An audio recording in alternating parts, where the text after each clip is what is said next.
My name is Oscar Newkirk, and we're here to talk to you about the Microsoft Office Communications Server enabling unified communications. I'm going to start out doing part of the talk and then to turn it over to David Ollison to do the second half. And basically what we want to talk about today is the new UCMA 2.0 API that we're introducing in the next release of OCS 2007, which we're calling R2. So UCMA, by the way, stands for Unified Communications Managed API. So I'm going to start out talking a bit about the capabilities of the API, some of the key developer scenarios that we think the API enables, particularly in the R2 release, and then turn it over to David to talk about some of the things that we've done on top of that API to help make some of the scenarios easier to actually create. So in UCMA 2.0, it's essentially a managed code API. It is a managed code API, sorry, to build collaboration and communication-enabled services. And I want to make a distinction here that I'm talking about services because the UCMA API is designed to build middle-tier application services. It's not designed to build desktop client type applications. It does provide multiple levels of abstraction. Particularly the UCMA 1.0 API, which shipped with OCS 2007, essentially provided a relatively thin layer of abstraction above SIP, above the SIP protocol itself. You didn't have to know a lot of the details about SIP to use it, but you did have to be familiar with how SIP operates and what some of the call flows look like in order to be able to use that API to do what you wanted to do. What we tried to do in UCMA 2.0 is to take a step above that SIP abstraction and say we're going to build what is in essence some of the OCS protocols into the API itself. So some of the things we use, some of the business logic, if you will, that we implement in the OCS 2007 R2 platform, expose those at a higher level in the API to give you a better way of manipulating and creating those operations. So rather than having to do, say, 12 SIP operations to accomplish presence manipulations, we give you an abstraction for manipulating presence. In particular, we have added support for enhanced presence, the new presence API, new presence capabilities that we have in the 2007 platform. We've added the ability to deal with conferencing, both from a participant in conferencing as well as a scheduling and conferencing type of operations. We've given you the ability to manipulate contacts in groups in the API and in the middle tier. And in particular, we've added the ability to do call control. So that is one of the scenarios that we're going to talk about is I want to build a middle tier component that does call routing and call control type operations. And as I said, because it is a managed code API, it's designed for middle tier applications. It's designed to have high scale and high throughput. And I'll talk a bit about how we get that in the implementation. So what are the key features? This actually, I should maybe clarify this. These are the key features that are added by the 2.0 release.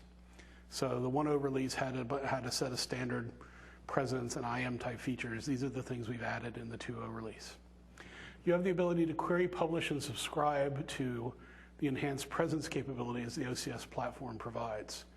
And this really is in two major areas. So the fact that you have OCS deployed, and you've got Communicator deployed, and you have people running Communicator creates a standard schema of presence information that's published for users that run Communicator. So when I go to my desktop and run Communicator for the first time or whatever, Communicator actually goes to the OCS server and says, hey, Oscar's now here.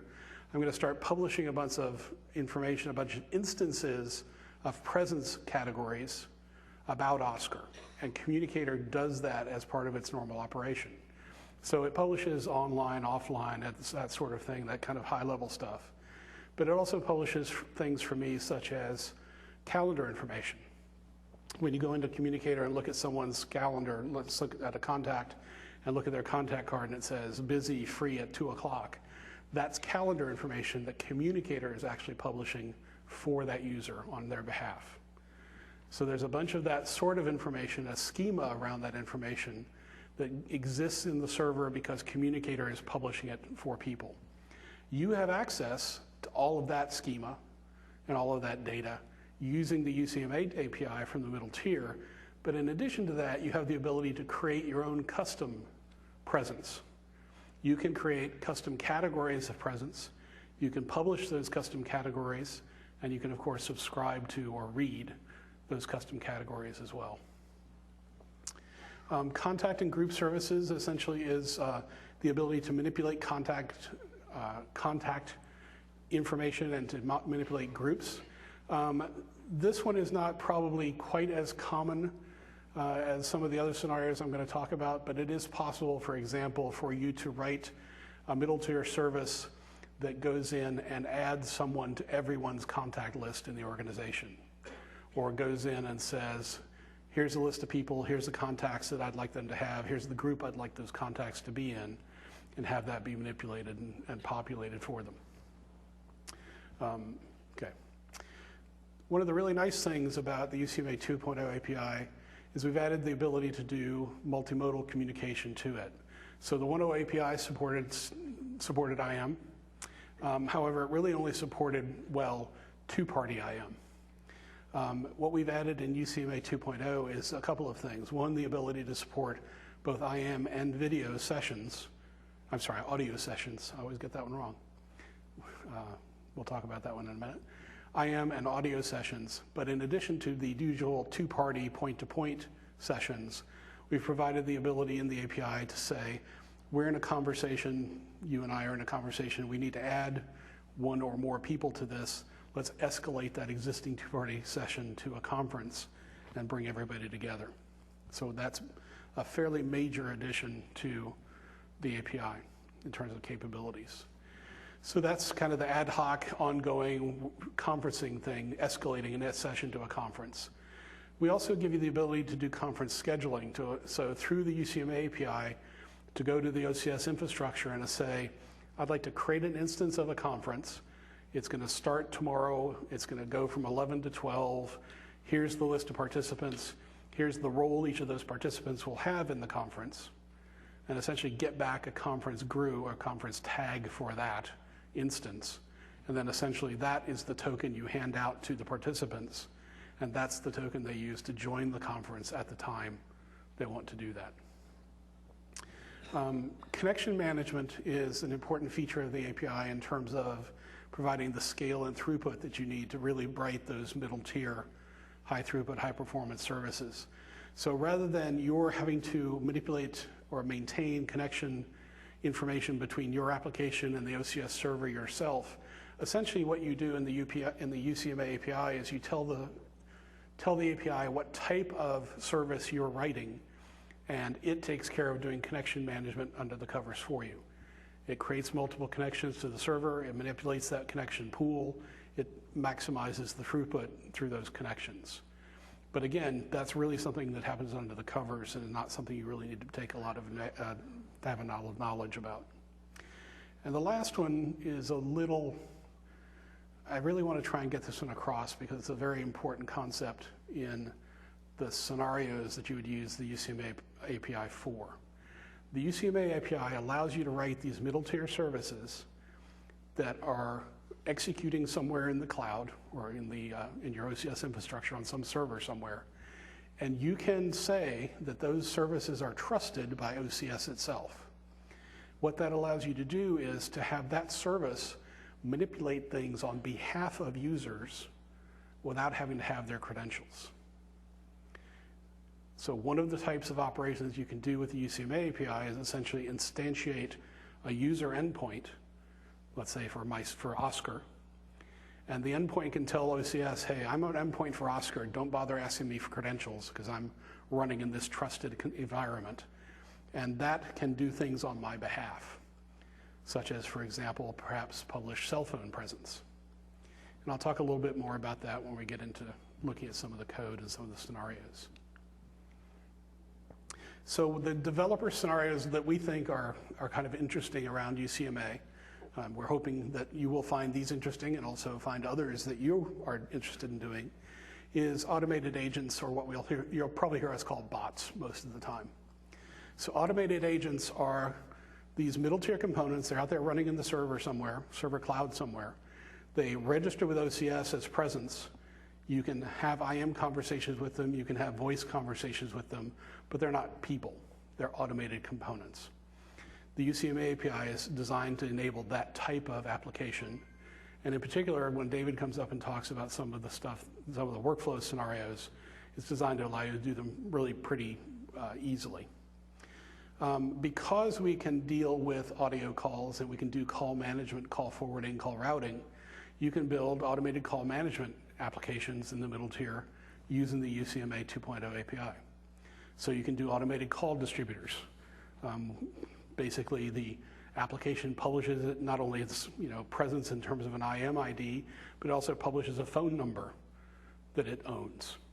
When the app is running and there's an incoming phone call coming in through the OCS infrastructure, the OCS server will route that call, that session, to that middle tier component, and it can then receive the call, process it, forward it, play music on hold, whatever is appropriate to your scenarios. A standard one people talk about quite a bit is a hunt group. I get an incoming call for some set of people. The middle tier component looks and says, okay, I've got an incoming call for help desk. I'm going to go look at the members of the help desk group, and based on their presence, the time of day, who's on shift, what the incoming call is about, choose one or more of those people to actually bring into this call that's coming into the hunt group. So on the conferencing side, we obviously do decent, we think a decent job of conferencing in the product, but then you can build conferencing, things that interact with conferencing in the middle tier using the UCMA API. In particular, you can do archiving or scheduling or management of conferences. So one scenario that we have is for doing call recording is I start a conversation with someone, I bring a bot into the conversation, I add them as a participant in the conference. They sit there and get the same audio stream that the participants of the conference are getting and then record it off to a server somewhere where I can then come back and get it later on or archive it or whatever is appropriate. And custom endpoint for users is really this scenario around the fact that you can build these trusted endpoints. I thought I wavered on this one a little bit. I decided to call them custom endpoints. I wanted to call them proxy endpoints, but in SIP, proxy's got some already specified connotations that aren't exact for this scenario.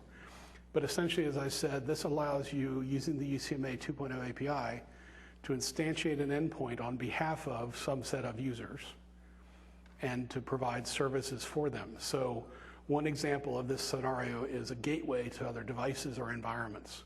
This is actually precisely what we do with Communicator Web Access. If you go to the Communicator Web Access website and log into that, and then start, you essentially get an IM session or a communicator session going, what's actually happening is that middle tier component behind the CWA web service is using the UCMA API to register one of these proxy endpoints for you. And it gets your contact list, it gets presence information about people that you subscribe to, and then passes that on out through the CWA gateway to your browser. You can do the same sort of scenario with other devices. If you have some device like, say, mobile radio, and you feel it's appropriate to do so, you could write a middle tier component that registered an endpoint for the user, and whatever information you felt was appropriate, you could then take out of that endpoint and transmit off to the mobile radio endpoint, if that's a scenario you wanted. So again, the scenario is you have the ability to register this endpoint in the middle tier that looks like me to OCS and has the access to my information like contacts and groups. And you can then translate data in and out of that between the OCS environment and other environments. One of the interesting ones that's possible that we've actually had a fair number of people talk about is I want to publish on the phone presence from my cell phone. And so we're talking to some of the carriers, for example, and they're saying, okay, I've got an infrastructure that will let me find out when Oscar either starts dialing a cell phone call or receives a cell phone call. What they want is the ability to have that information get propagated into the OCS infrastructure, and so that when people look at me, my presence on their contact list, they'll see Oscar is on the phone, even though it's a cell phone that I'm using as opposed to, say, my office phone. And those are the types of scenarios you can enable using this custom endpoint scenario. The middle tier service registers an endpoint for me. It basically says, I don't really do much other than publish presence, so don't route IM sessions to me, don't route audio sessions to me, whatever. All I do is I publish presence. And then when the cell phone infrastructure has that requirement, it communicates with that middle tier component however you want, web service or whatever the appropriate mechanism is. And then it can actually publish on the phone on my behalf. And that's one of the scenarios that is a combination of a trusted endpoint that is registered for me and this middle tier high scale throughput and the fact that we've added presence support to the UCMA 2.0 API. So just a quick overview of what the architecture looks like. Basically, the application, this is actually kind of in sequence, instantiates an instance of the platform. Off of that, so the platform basically does all the connection management for you. Off of that, you instantiate one or more endpoints, and there are two basic classes of endpoints, application endpoints and user endpoints. And then once you have an endpoint, you can instantiate one or more conversations and or sessions from those endpoints. The distinction between user endpoint and an application endpoint in ART and OCS 2007 R2 is that application endpoints don't require a user object in the AD to validate against. What we actually do is we publish a contact object in the AD, and we add a SIP address and a telephone address and things like that to that contact object, and that's what application endpoints validate against. So as I said, it's designed for these middle tier application bot components that aren't real people in your organization, but they are able to be used in these collaboration scenarios. User endpoints, on the other hand, represent an actual real user in your domain. There's a user object behind it, there's a user account behind it, but again, this trusted application can instantiate an instance of a user endpoint for me and not necessarily need my credentials to do so. So, what I'm going to do is show you a demo. My plan is to basically run through the demo first to show you what the scenario is, and then I'll come back and show you the code and how simple the code is to get that accomplished. So let me switch machines.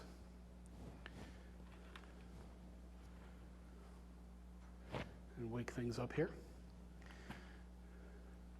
So I actually have, on this one little laptop, I have a DC, an OCS, and the two client images all running. So the timing can sometimes get a little bit flaky, but it seems to work pretty well.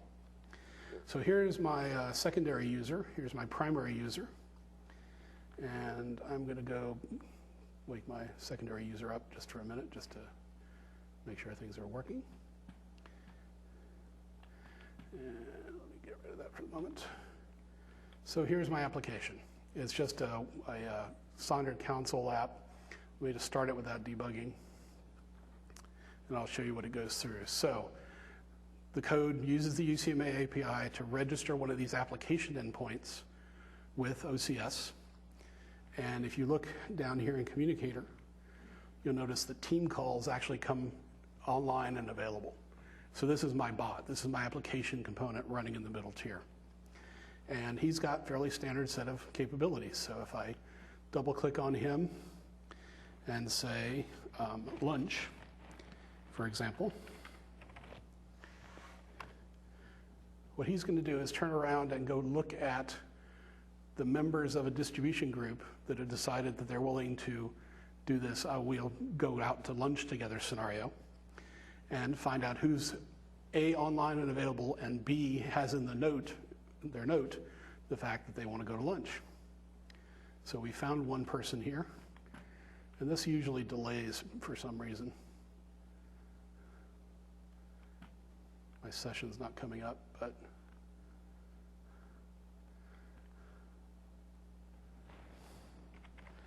see if I can force, yeah, there we go. So you'll notice I've got an incoming session here from team call for Shannon, and we're now in a conference. We're in an IM conference with the bot, Shannon, James, and whoever else out there is a member of that distribution list and is online and has lunch set in their note. And we can talk back and forth and do whatever you want to do. But the interesting part about this, remember I talked about the fact that we are multimodal. Let me start up another session with team call, and this time instead of saying lunch, I'm going to say phone lunch. Somewhat contrived, but it shows the capabilities.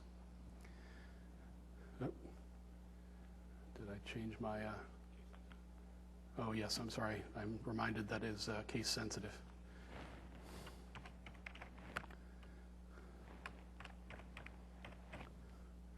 Which is a design flaw, by the way. Okay, so again, we're going to find contacts that have said they've tagged lunch.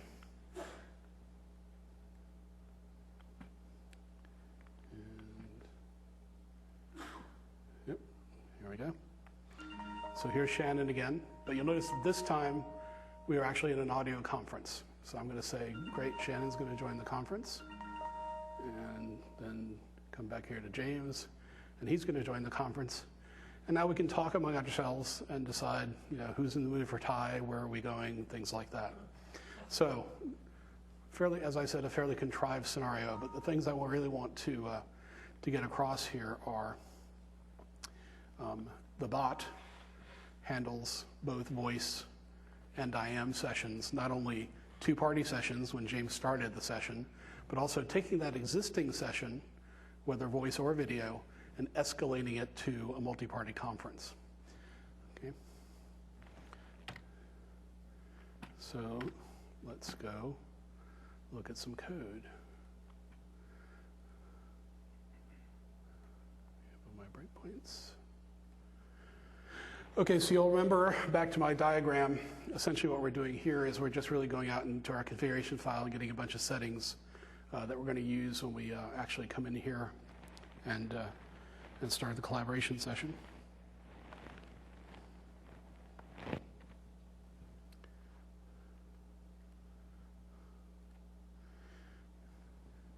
Now, what we're doing here essentially is we're going off to the server store, the cert store on this server, and getting a certificate that we're going to use to validate ourselves to the OCS infrastructure. So because this is a trusted app, a middle tier component, the way we validate that we're talking to what we say we're talking to is you have to have a certificate on this machine that is used to set up a mutual TLS connection between this machine, this application, and the server.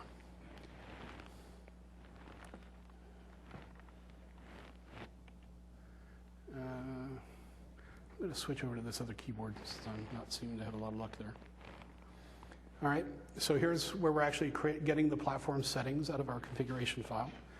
We're getting the user agent, the name of our host, which port we're going to use for the application, and then an app GRU, or a globally routable unique user ID that identifies the specific application that's going to be talking to OCS. And there's a set of configuration operations that have to be done by the administrator in order to create the contact object correctly and give it the great GRU and set up this communication. So we'll do that. We'll create the cloud platform. So let me actually stop just 1 second and talk about this construct, which you'll see quite a bit in this sample. The UCMA API is inherently asynchronous. That's one of the ways we get scale and throughput. But for the purposes of this demo, that gets pretty confusing, particularly when you're stepping it through in the debugger. So very commonly in the .NET 8 framework APIs, you'll see things like operation.begin setup, or begin, and then operation.end. That's the asynchronous pattern that the UCMA API uses. In order to make this sample simple and to make it easy to step through in the debugger, we've actually collapsed that operation. So essentially we call end startup, passing in a parameter of the begin startup operation. And essentially we've turned this asynchronous pair of calls into a synchronous operation. This is just for the purposes of this demo. This is not what you would do in production. But in terms of demos and even initial development, it's not a bad way to do it, not a bad pattern to have. So we're going to start up our application platform. We'll get a bunch of settings. We'll say we're going to register. We're going to create an endpoint. We're going to register for incoming call notifications on that endpoint. And then we're going to go publish presence. So here we are in publish presence. So if I go down here to communicator real quick, you'll notice that team call is not online. So these 4 lines of code, 5 lines of code, are what publishes my presence to the OCS server. So we create an instance of local owner presence, that is presence for us. We're going to publish one category in this publication called state. And state is this large XML string. In general, this is the pattern you'll see in a bunch of the UCMA API operations. Most of the, well, not all, not most, but it's a large part of the data that you put into the API, as well as the data you get back from the API, ends up being XML. So, but for purposes of the publication, we're just taking that string, publishing it. We're creating it, we add it to this item list, we add it to the list of items to publish, and then we call begin publish presence and pass it the item list. That's it. You notice that I could have added 5 other categories to be published if I wanted to in the same operation. I just create instances of them, add them to the list to be published, and pass them in. So, and that's a pretty good design pattern to keep in mind. Wherever possible, batch your publishing. It's a much more effective way to do things. Okay, so we're now going to publish ourselves as online.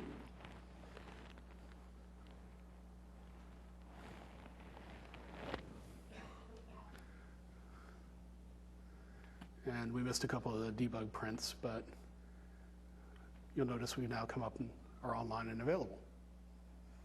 So, what about call handling? This may or may not get the other client to respond because I'm stepping through it in the debugger and things tend to time out, but we'll show you what we're doing. So, we got and called back at our event handler for instant messaging call received. We've got an incoming call. We're going to say that's IM call. We're going to cast it to that. We're going to create a couple of event handlers for the flow and the state change. So there's 2 things were happening here.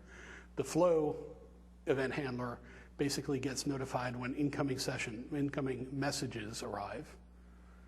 The state change would be notified if someone on the other end said, hey, I'm hanging this one up. The thing's going away. So we need to register event handlers for both of those operations.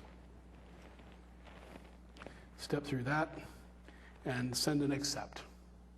Yep, we're going to take this call. Sorry, I've got to. So we've accepted the call. The next thing we get is we get called on our flow message received event handler. So not only did I accept the call, but I've also got an incoming message, the lunch word. And we can come and look at the content. Oops. Sorry. It has a body. We're going to check and see what it is. In this case, the body is lunch, which is what we're hoping for. And we're going to go process that. And we're going to process this as an IM request. Now, you'll note here in the step above this if statement, if it had started with phone instead, we would have called process phone request. But it came in as an IM message, so it's really just a matter of which one we've been asked to do. Okay. Okay, so we're going to process the IM request. We get it in. We're going to send back a status message. We're going to say we're going to go find the contacts. So we're going to send that back to the user that requested it. And that comes up. Now, So here is the other interesting presence operation that we're going to do. We're going to do a query presence for remote presence. And the list of people we want is the people we found in our little group alias that we're using to process these things. So these are the people that signed up to interact with this bot. We're passing in 2 categories, which I can't get the mouse to do. 2 categories that we want to query. We want to get a note and we want to get a state for each of the members of this list. So again, notice that I've only got 1 person on the list in this particular example, but I could have multiple people on that query list as well. I could have more than just 2 categories that I want to query for. And this is probably a good point to let me give 1 second to what's the difference between subscribe and query. Subscribe essentially tells the OCS server, I'm interested in this particular category, presence category for this particular user or users, and I want to know when it changes. So notify me asynchronously when there's been a change in that category. Query is a one-off, give me the current value. 99% of the time, particularly in the bot scenarios, it's really query that you're going to end up doing, because you don't need a persistent subscription to those users. You build it up as you go. So I do the query.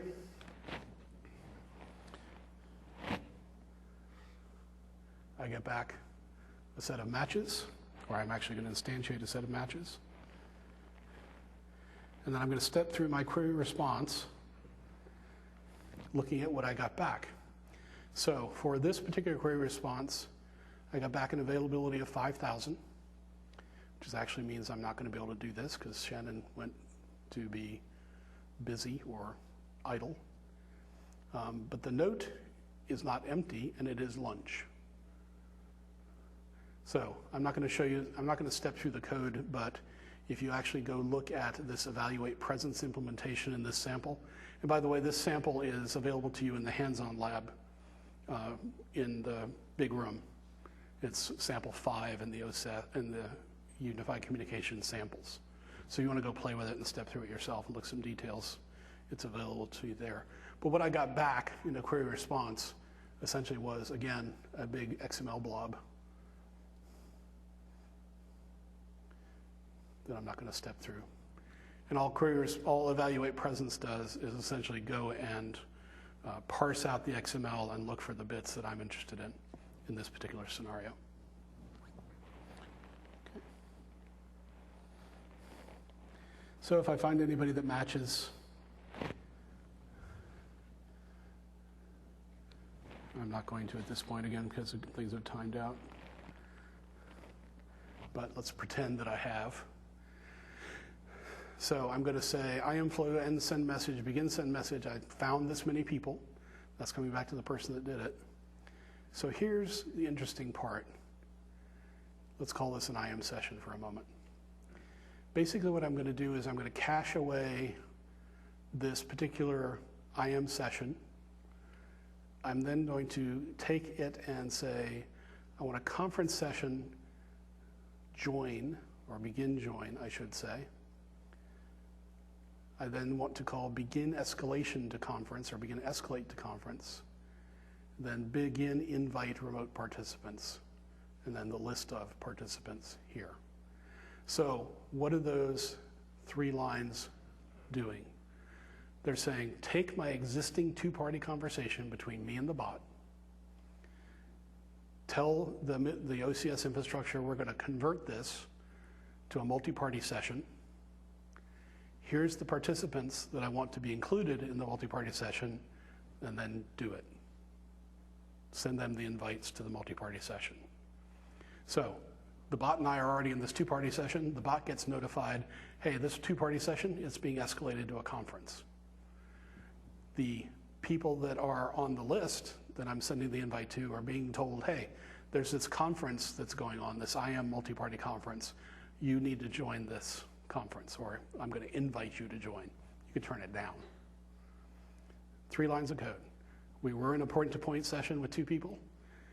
We said we're going to escalate that 2-party session to a multi-party conference. We added the people we're going to add to the conference, and we said invite them to it. And that's all it took. And I'm just going to step real quick. Let me go down. I'm not going to actually execute the code, but let me show you what process phone conversation looks like. So here is process phone request. So if I'd said phone lunch instead of lunch, this is where I would have ended up. Again, I'm going to say I'm going to go find the people. I'm going to do a query looking for that same set of information based on who I get back. I'll decide, is there anybody online and available that has notes, has lunch in their note or not? And once I've done that, I use this set of code to change that to create a multi-party audio conference. So again, I do a conference session, begin join, I begin escalate to conference, I add the participants, I say register for an incoming audio video call, because I'm going to get invited by the bot, just like everybody else is. Or I'm going to be invited by the OCS infrastructure, like everybody else. And then I add an AV modality to the conference. Take the conversation, get an AV call from it, and then start that call. It's a little bit more complicated for audio video, but not all that much. So again, I was in a 2-party session, a 2-party IM session, actually. I said, great, I want to actually change this to, I want to add an audio modality to the session, and I want to invite additional participants to come in and join me in the session. Okay. So that's the code walkthrough I'm going to go through at this point. As I said, that lab is available for you in the hands-on lab here, if you want to go play with it and look at the code in some more detail. And at that, I'm going to turn it over to David, who's going to come up and talk about even easier things you can do.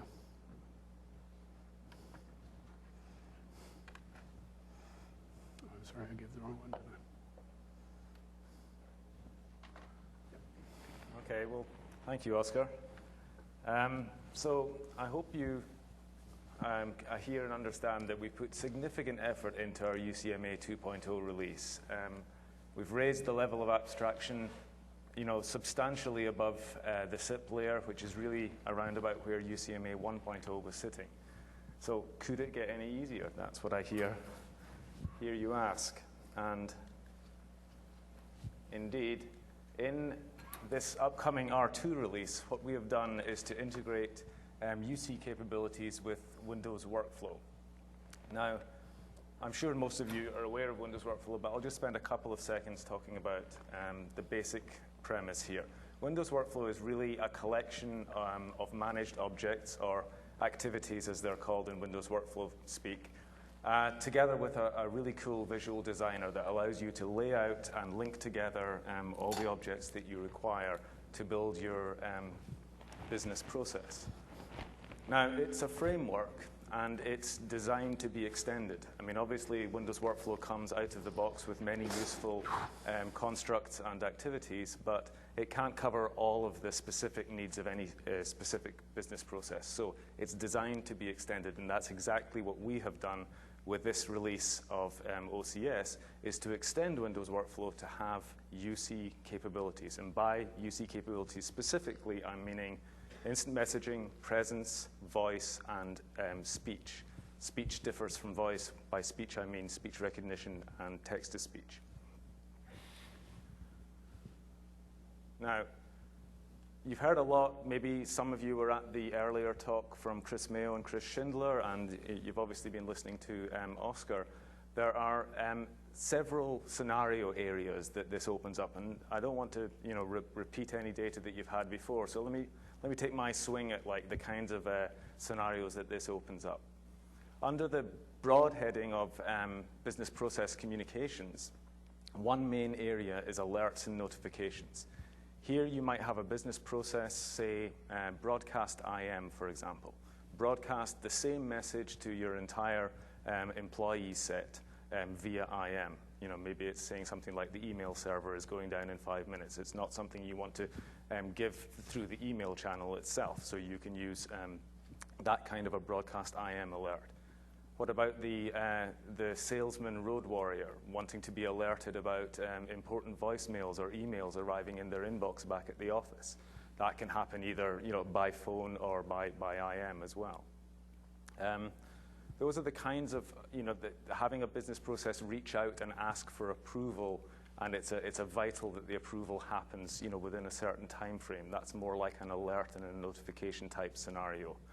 The other main area that we're looking at is information access, and you've seen a couple of examples of that, and you'll see a couple more from me as well, where in contrast to the alerts and notifications scenario, information access, the communication is originated by the human being. The human being reaches out to the system and is looking to either ask and answer a bunch of questions to get some data, or in one of the examples that Oscar gave, be routed to somebody who can answer their specific questions. And actually, on that point, this R2 release also comes along with a few built-in applications. One of them, for example, is a conferencing auto-attendant. Another one is the one I want to talk about, which is called Response Group Service. And really, this is a built-in app for the hunt group scenario. With the R2 release, you will be able to organize a set of people that you think have the skill set to be able to answer the kinds of queries that come on this specific telephone number. Then when calls come in on that telephone number, they're held in a queue and they're farmed out to people within that defined organization based on availability and presence. The interactive voice response part of that application was built directly on this Windows workflow capability that we have.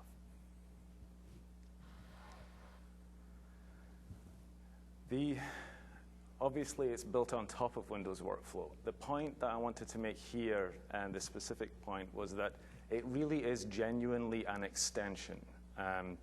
It's the Windows workflow regular activities and the designer surface, the rules engine that allows you to do branching within your application, the runtime services, we'll talk about those in a little bit more detail later on. All of these things are expected to be leveraged by the UC developer as well.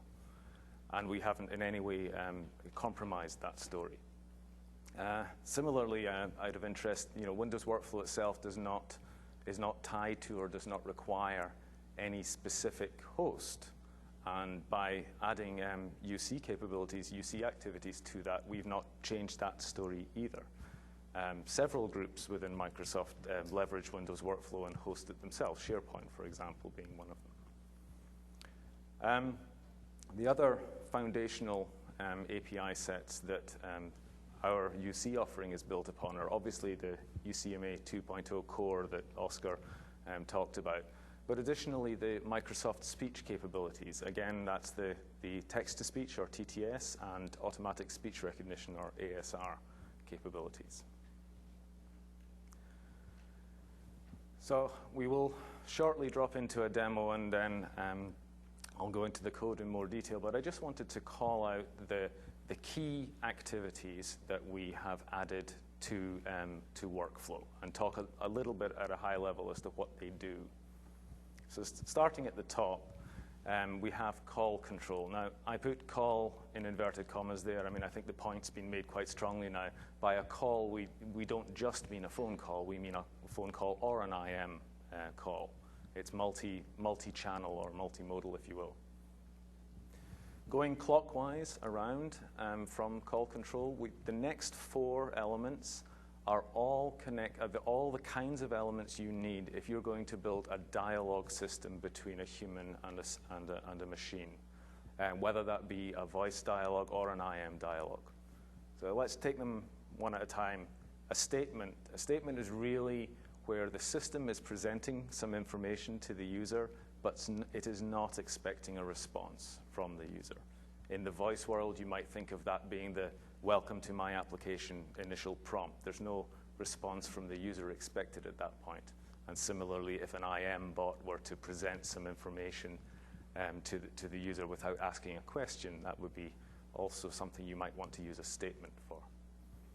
Question answer, on the other hand, presents data in the form of either a list of options or a question, and then is expecting a response. So this is the one that I'll explain to you later how we can actually arrange for the system to understand the specified set of responses that the system's expecting.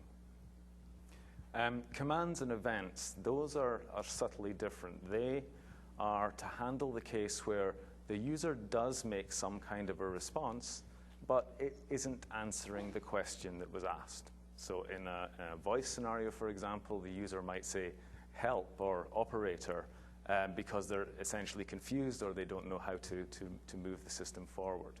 And that would be an example of a command where it's applied globally. Every question answer should also be able to supply some response to the help.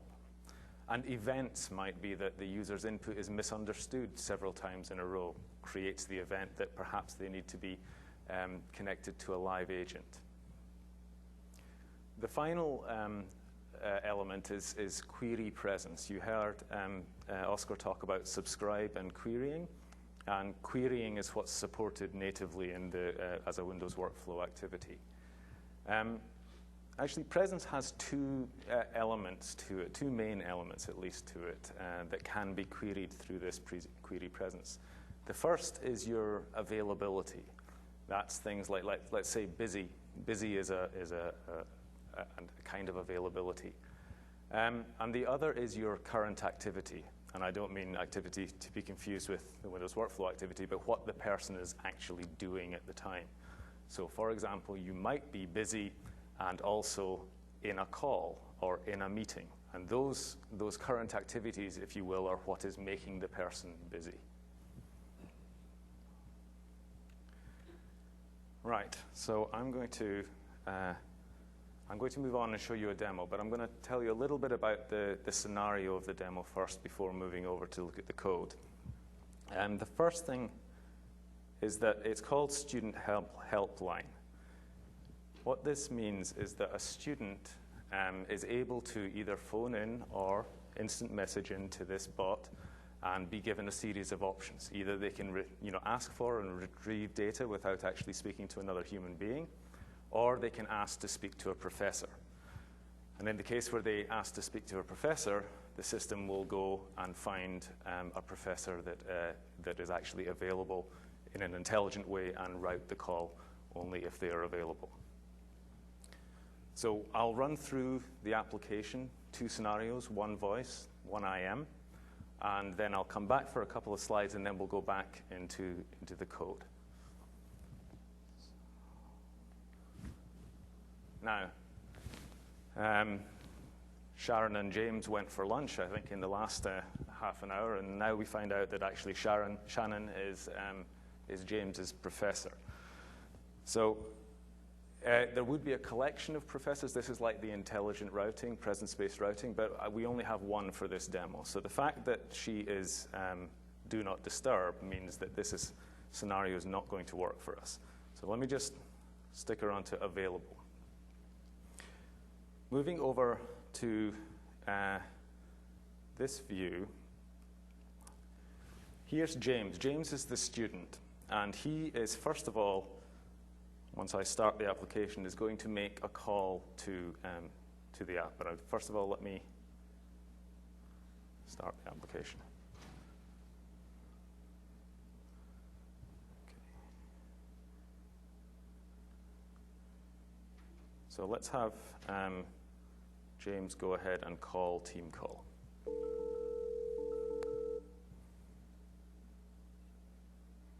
Welcome to the Contoso University Student Helpline.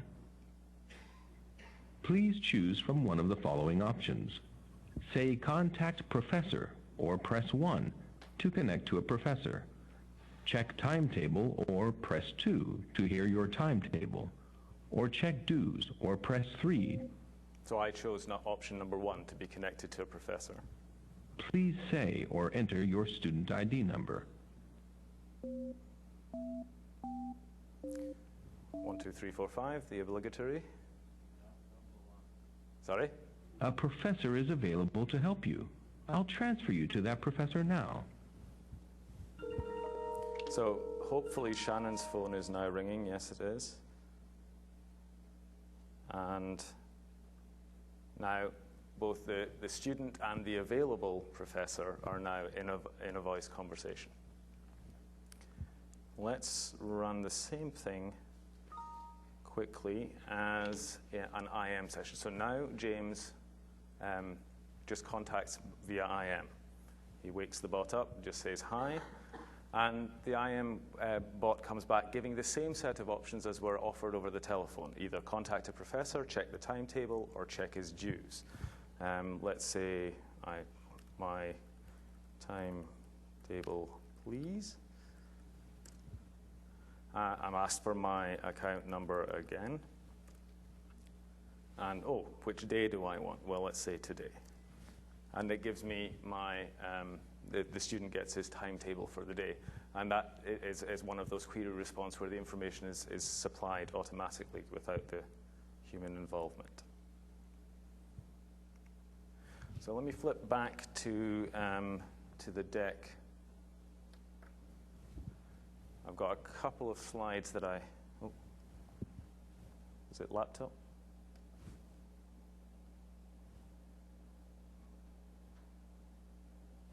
B?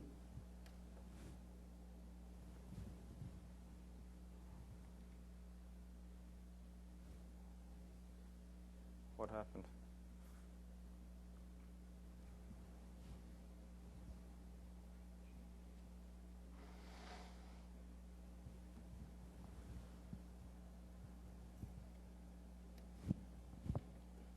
Sorry, it's A. Okay. So before we go back into the code, just a couple of points. On the next slide, I'm going to discuss runtime services, just briefly. Windows Workflow provides the facility and provides some generic runtime services, and we'll discuss why and how we have provided 2 custom runtime services for the UC deliverable and why we've done that. And then after that, we'll jump back into the code and we'll step through and look at the main activities, things like the communications sequence, those activities to deal with the dialogue, how we actually recognize responses from the user, and the get presence, query presence, and commands. So runtime services, in essence, are workflow's way of allowing items in the workflow to communicate with the world outside of the workflow. Our communications workflow runtime service, which is a bit of a mouthful, obviously, allows you mainly interaction between the workflow elements and UCMA Core and Microsoft Speech. But it also allows the passing of data between the workflow and the host. The more interesting, perhaps, runtime service is the one called Tracking Data Runtime Service. Here, I don't want you to think of this as any kind of a logging service. It's not. What it is a way of collecting or storing data throughout the workflow, whether that be the system prompts or the user's responses or both, with a view to passing it on to a later point in the workflow, if that's useful. I'm sure we've all been in this scenario where you phoned some company up, talked to some kind of an IVR, given some data, eventually been passed off to a live agent, and then had to give all of that data again. This is precisely the kind of feature that we should allow you to design systems that don't have that kind of a limitation, that data collected in the early part of the workflow is passed on to a later part in the workflow. So let me switch back to the demo PC.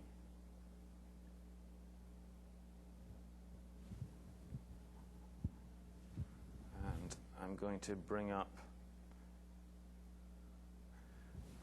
the Windows Workflow project that we were actually just running there. Now, this is the main container. Actually, no, the first thing I want to say is obviously we have an activity to accept an incoming call. We also have activities to disconnect a call, and we have an activity to transfer a call as well. The main application is contained within a communications sequence activity. This is really a container activity that provides some scoping. The interesting scoping that it provides is over commands and events, and I'll come to that a little bit later. Then we come down, and at this point, this is actually a vanilla workflow activity. This is the if-else activity that allows you to branch on certain conditions. And we're basically, in this app, branching on whether or not it's a phone call or an IM call. Let's have a look at the speech dialogue in a little bit more detail.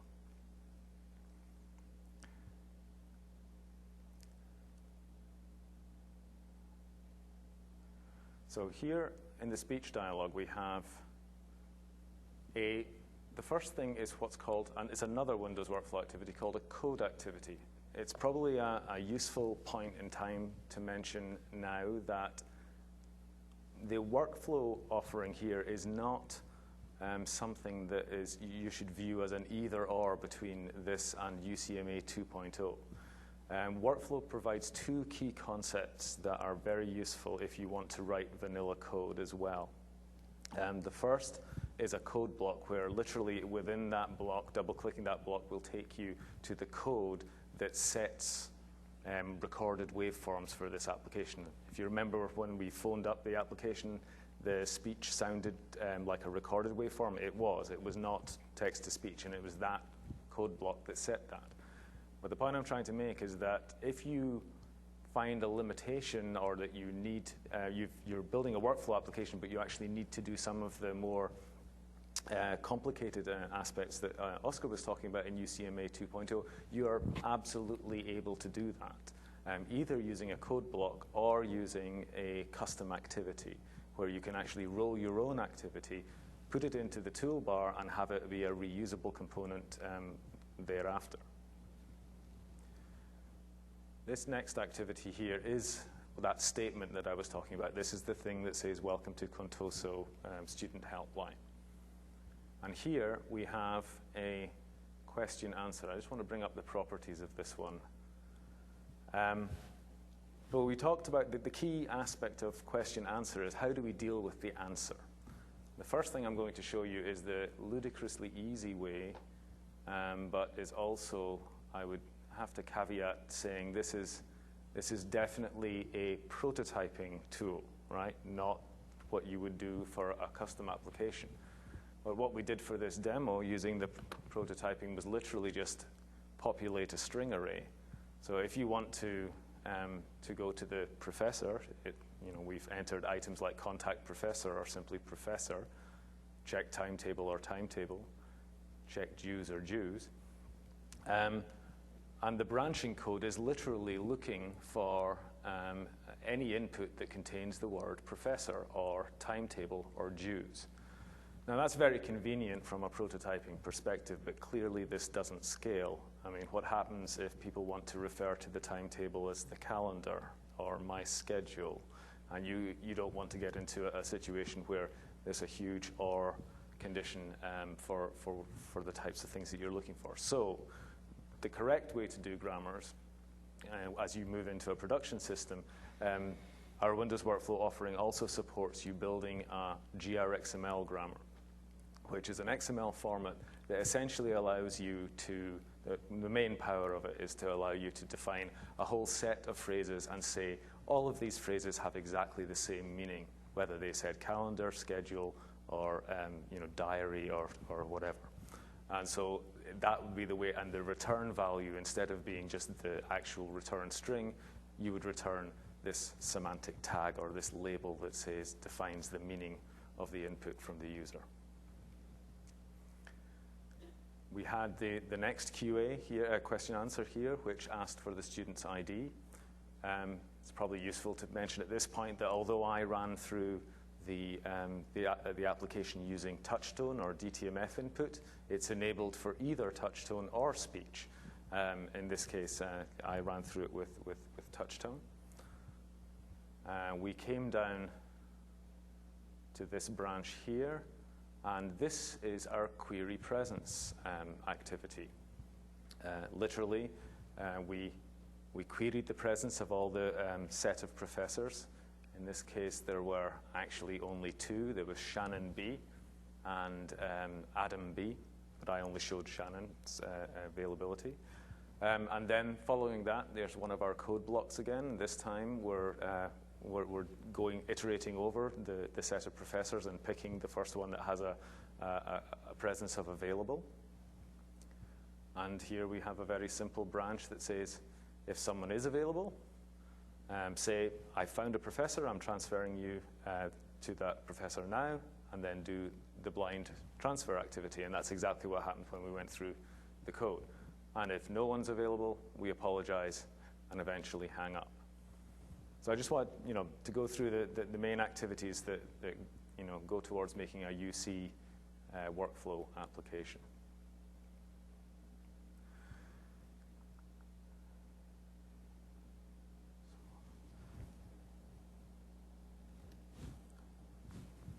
Now I'm back to finish up with the demo slides. Finish. That's actually my phone ringing, but I know that mine's off, so it's just the same ring. The way that I'd like to summarize this is to pose the question, why would you want to use workflow activities as opposed to just, say, UCMA 2.0? And just really to answer that, the first thing I think is does the solution that you're trying to build, assuming no solution exists whatsoever, and you're thinking about this, designing it, does the solution lend itself to workflow in general? Is it something that you think you can lay out all the pieces and have the conditional logic to flow through these, and it actually fits? Does it fit that kind of a model? The second thing is, it's obviously if you already have a Windows workflow, a business process that is implemented via Windows workflow, that's a prime candidate to have communications added to it with our workflow activities. And then to consider that it is a reduction in the development cycle for sure. We have the prepackaged activities that I showed you, fairly easy development, easy debugging. But the other point that I alluded to earlier, but I want to emphasize now and give an example, is if you need to drop down and use the core API, you certainly can, and you don't incur any kind of a particular penalty as an increased number of lines of code for doing so. I'll give you an example. I talked about those two different elements of presence, the availability and the current activity. Oscar mentioned note, and in fact he used the note. That was the people put lunch in their note. People use notes for all kinds of things. At Microsoft, my note, for example, says that I'm at the PDC. But if your application wanted to get a hold of a person's note, then that's not something that our query presence activity supports. However, having identified the person using the query presence activity, to get their note is literally three or four lines of UCMA core code that you can write within the workflow application. So that's just an example that it's not, you're not painting yourself into a corner or by any means by choosing to go with workflow from the get-go. And with that, I'd like to mention that we had a session earlier today. I hope you were able to see that, where Chris Mayo and Chris Schindler gave a kind of an overview of the whole of UC, as well as looking a bit into the future. If you didn't get to see that session, it'd be great if you could look at the video. This is our session, and then there's a session on Exchange Web Services Managed API on Thursday. Also, we have many of us here. Our booth is very well staffed, and we also have hands-on labs as well. And so I urge you to come down and speak to us if you have any questions that you don't think of to ask at this stage. And also, if you want the virtual PCs or you want to get them either shipped to you or download, then please, I can see somebody saying they'd like to, then just send email directly either to either me or Oscar or to ucvpc@microsoft.com. So, and just a quick reminder, please fill out your evaluation for this session. Fill it out at the upper end of the scale. And the recording will be available at that address there, microsoftpdc.com. And we now have about 10 minutes until 6:30, and I'd like to ask Oscar back up here and then open it up for questions.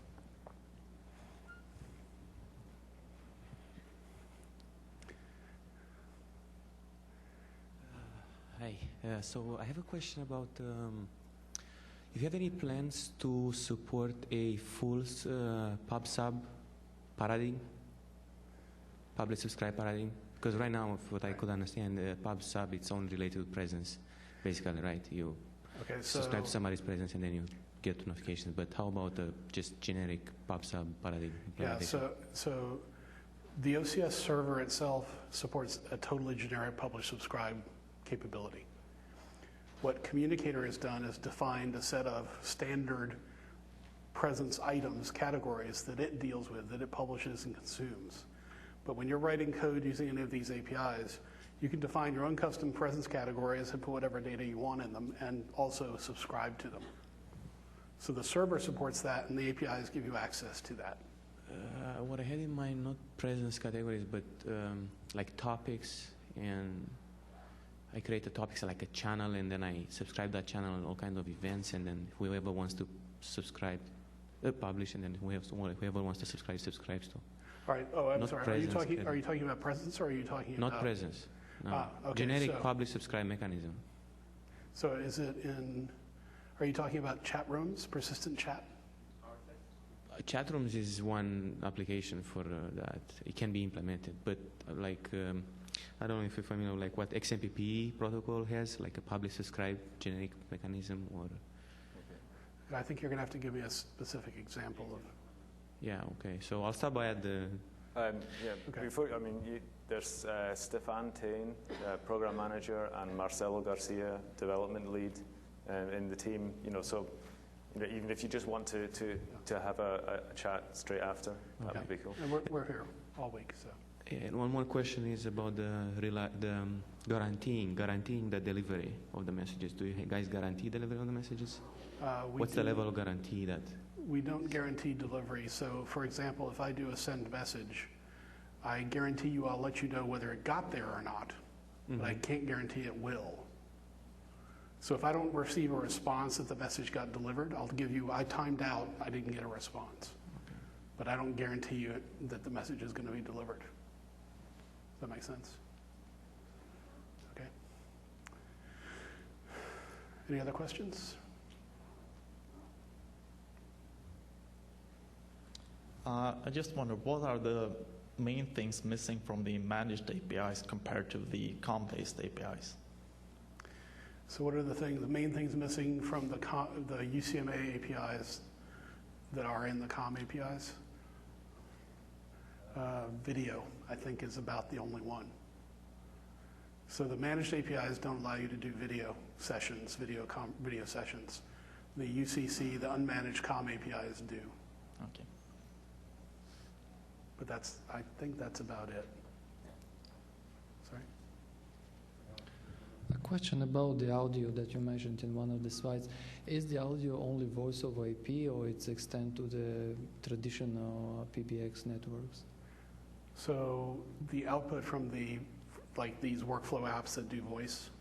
Either way, either Right, the regular UCMA or the workflow. So it depends on your infrastructure. So for example, if you have an OCS infrastructure in place, which you need to do this, and you put a media server, a mediation server, and a gateway in place, then you can get in and out through PSTN lines as well. You have to be able to route an incoming voice call through OCS to this middle tier But component. that's not part of the OCS. You have to be third party or something like this. Well, you'd need a mediation server from OCS, and then you need a gateway, a media gateway, to tie into the PSTN's lines. But once you've got that in place, then we'll route that call for you. Essentially, OCS talks VoIP only internally to itself, right? And then the mediation gateway, mediation server, and a gateway to the outside world, you know, to bridge the gap between VoIP and PSTN. Is Microsoft providing any mediation server? Or Yeah, so we provide the mediation server. That's one of the roles of OCS that you can install. And we have third-party partners that provide the media gateways, the PSTN lines. Okay.